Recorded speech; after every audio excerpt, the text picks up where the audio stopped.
Lila lahir saat fajar baru merekah, di sebuah desa yang sepi namun damai bernama Sukamaju.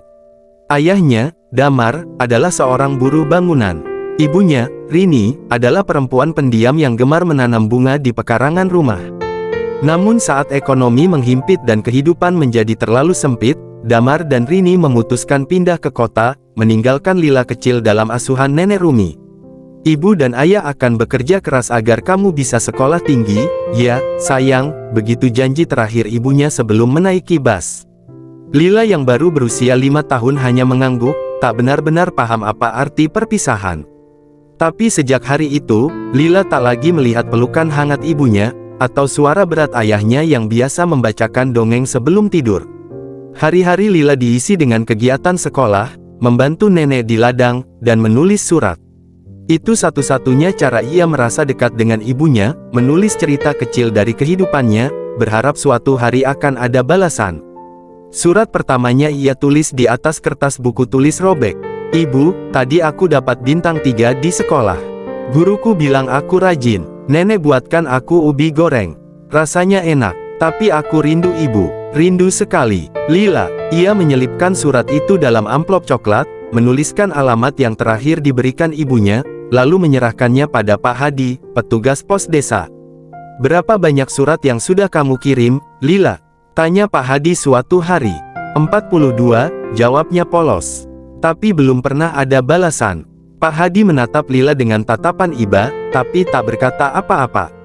Ia hanya mengangguk dan kembali mengayuh sepeda tuanya. Waktu terus bergulir, tahun-tahun berganti. Lila tumbuh menjadi gadis remaja yang cantik dan cerdas. Rambutnya panjang terurai, matanya tajam namun menyimpan kekosongan. Ia tetap menulis surat, di buku tulis, di kertas koran, bahkan di belakang kwitansi bekas, apa saja yang bisa ia temukan. Namun surat-surat itu tetap tak pernah dibalas. Setiap malam sebelum tidur, ia membacakan surat-suratnya kepada nenek. Nenek Rumi, meski tubuhnya mulai ringkih, selalu mendengarkan dengan senyuman. "Ibumu pasti bangga, nak," katanya, meski suara hatinya tidak seyakinkan ucapannya. Pada ulang tahunnya yang ke-17, Lila tidak meminta hadiah. Ia hanya duduk di beranda rumah, menunggu seseorang datang dari jalanan sepi. Tapi yang datang hanyalah angin malam, dan seekor burung kecil yang hinggap sebentar lalu pergi. Pada suatu malam hujan, saat Lila tengah menjemur pakaian di dapur, Nenek Rumi jatuh. Ia sempat dirawat di puskesmas desa, tapi usianya sudah terlalu tua untuk menanggung sakit terlalu lama. Sebelum meninggal, nenek berbisik lemah, "Kalau kau ingin bertemu ibumu, pergilah. Jangan simpan luka terlalu lama di desa ini. Cari jawabanmu." Itu menjadi hari terakhir Lila bisa memanggil nama Nek. Setelah pemakaman, Lila mengemas surat-suratnya dalam kotak kayu kecil, kotak peninggalan almarhum kakeknya. Ia menjual cincin neneknya, cukup untuk ongkos ke kota dan makan beberapa hari.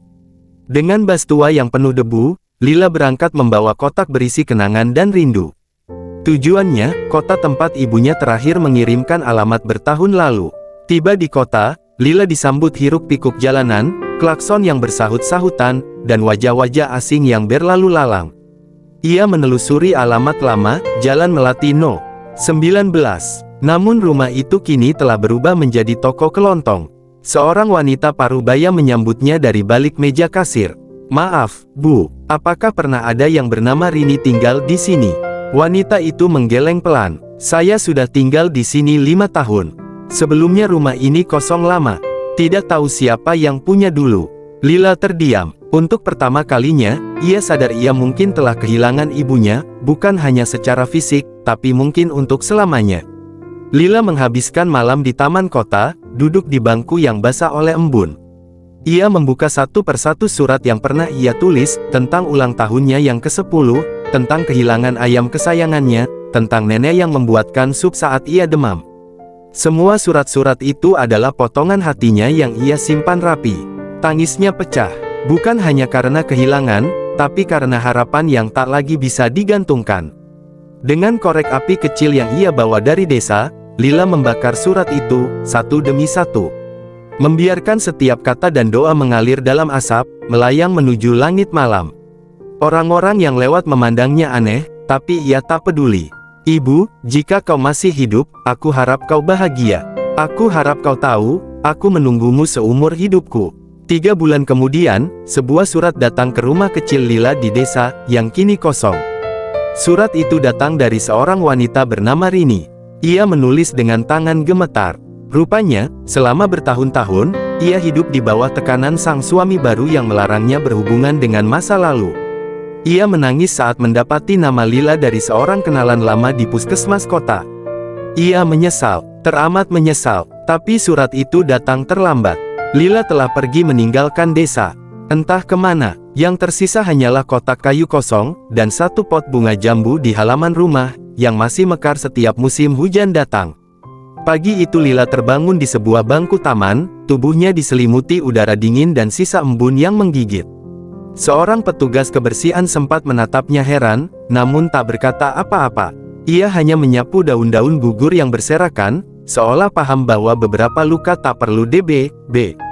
Berdiri perlahan, memeluk kotak kayu kosong yang kini hanya berisi abu surat dan secarik foto usang ibunya yang ia temukan di laci nenek. Ia berjalan menyusuri trotoar, tidak tahu kemana harus pergi. Tapi takdir, rupanya, belum selesai menulis kisahnya. Siang itu, ia mendatangi puskesmas kota, tempat terakhir yang masih menyimpan harapan samar. Ia bertanya pada seorang perawat tua bernama Bu Mirna, yang kebetulan sedang bertugas di meja depan. "Maaf, Bu, apakah pernah ada pasien atau karyawan lama bernama Rini?" "Rini Damayanti," tanyanya, nyaris putus asa. Perawat itu terdiam. "Rini Damayanti, sebentar." Ia membuka arsip komputer lama, lalu sebuah folder kertas usang. Beberapa menit kemudian, wajahnya berubah. Dulu memang ada perawat honorer bernama Rini, tapi dia menghilang lebih dari 10 tahun lalu. Tak ada yang tahu kemana dia pergi. Ada kabar, dia menikah dengan seorang pria dan berpindah kota. Tapi tak banyak yang tahu pasti. Lila mencatat nama kota yang disebutkan, Purwajaya, sebuah kota kecil di seberang provinsi. Malam itu, ia bekerja sebagai pencuci piring di sebuah warung makan agar bisa mengumpulkan ongkos. Butuh waktu seminggu hingga ia bisa membeli tiket bus ke Purwajaya. Ia tidur di belakang dapur, beralaskan kardus bekas dan berselimut baju lamanya. Namun semangat dalam dirinya perlahan menyala lagi, bukan karena ia yakin akan menemukan ibunya, tapi karena ia merasa berhak tahu tentang masa lalunya, tentang jawaban dari puluhan surat yang tak pernah dibalas. Purwajaya menyambut Lila dengan aroma hujan dan bau tanah basah. Kota itu tenang, jauh dari keramaian, dengan pasar tradisional dan rumah-rumah tua berderet rapi. Ia mulai mencari dari puskesmas, lalu sekolah, bahkan tempat ibadah. Sebagian orang tak mengenal nama ibunya, tapi satu petugas panti jompo memberikan petunjuk. "Rini Damayanti, sepertinya ada ibu-ibu parubaya di sekitar sini, tinggal dengan suaminya di ujung Jalan Mawar." Jalan Mawar adalah gang sempit dengan rumah-rumah kayu berdempetan. Lila berjalan menyusuri lorong itu sambil menahan napas.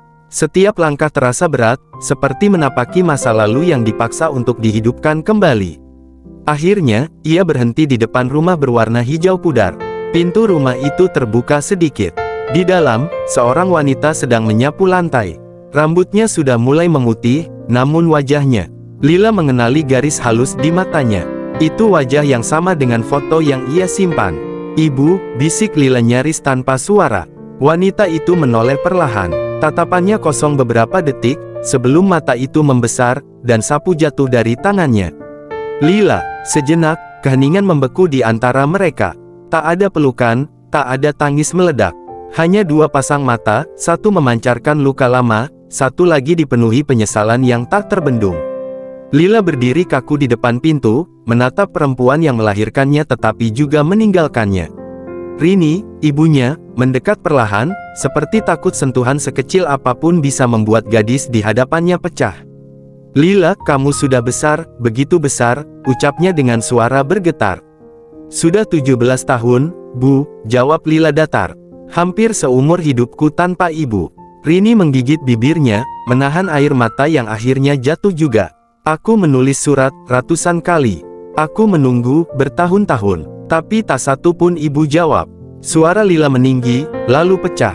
"Aku dilarang, Lila. Suamiku, dia tak ingin aku kembali ke masa lalu. Aku lemah. Aku pengecut. Aku biarkan kamu tumbuh sendiri. Dan aku tak pernah punya pilihan selain tumbuh sendiri, potong Lila cepat. Nenek meninggal, dan aku bahkan tidak tahu cara meratap padamu. Rini menggenggam tangannya. Kalau aku bisa memutar waktu. Tapi ibu tak bisa. Lila menarik tangannya. Dalam dadanya, segala rindu dan amarah berdesakan jadi satu. Ia ingin memeluk, tapi juga ingin berteriak. Ingin mencintai, tapi juga ingin membenci. Dari dalam rumah, terdengar suara lelaki memanggil, "Rin, siapa itu?" Rini buru-buru menoleh. "Suamiku, dia tidak tahu aku punya anak." Lila tersenyum pahit. "Sudah kuduga." Ia berbalik, berjalan cepat meninggalkan rumah itu. Tapi sebelum ia terlalu jauh, suara ibunya memanggil, "Lila, tolong beri aku kesempatan menebus semuanya." Lila berhenti. Tanpa menoleh, ia berkata lirih, "Aku akan tinggal di kota ini beberapa hari. Jika ibu benar-benar ingin menebusnya, temui aku. Tapi jangan hanya dengan air mata." Keesokan harinya, di sebuah warung kecil di ujung pasar, Lila duduk menatap cangkir teh di hadapannya.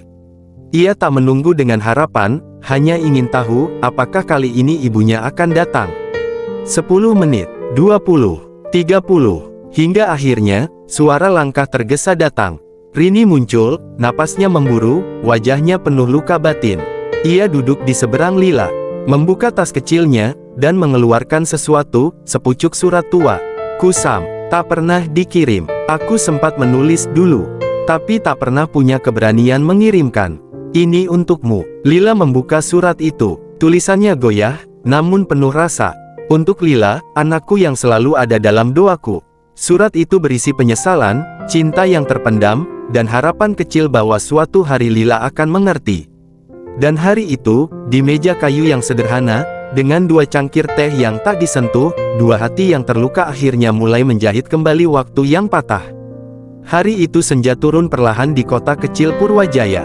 Langit memerah, seolah mengerti bahwa satu kisah yang lama tertunda akhirnya menemukan akhirnya, meski tidak sempurna, namun cukup. Lila berdiri di peron bus, memeluk tas kecil dan kotak kayu kosong yang kini hanya menyimpan satu hal, surat dari ibunya. Surat yang tak pernah terkirim, tapi akhirnya sampai. Rini berdiri beberapa meter di belakangnya. Tak lagi menahan Lila pergi, tapi juga tak ingin melepaskannya begitu saja. "Aku tak bisa menghapus semua luka," kata Rini pelan, menahan air mata.